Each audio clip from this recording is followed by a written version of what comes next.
ఈరోజు బైబిల్ నాతో కలిసి మీరు చదవండి. ఆదికాండము 48:11.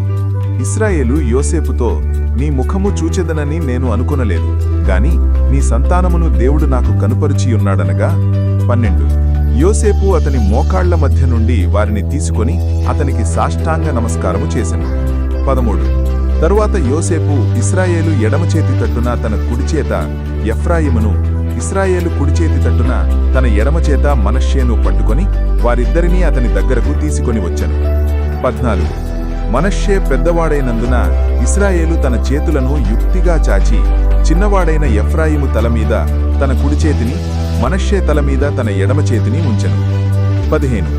అతడు యోసేపును దీవించి, నా పితరులైన అబ్రహాము ఇస్సాకులు ఎవని ఎదుట నడుచుచుండిరో ఆ దేవుడు, నేను పుట్టినది మొదలుకొని నేటి వరకును ఎవడు నన్ను పోషించెనో ఆ దేవుడు.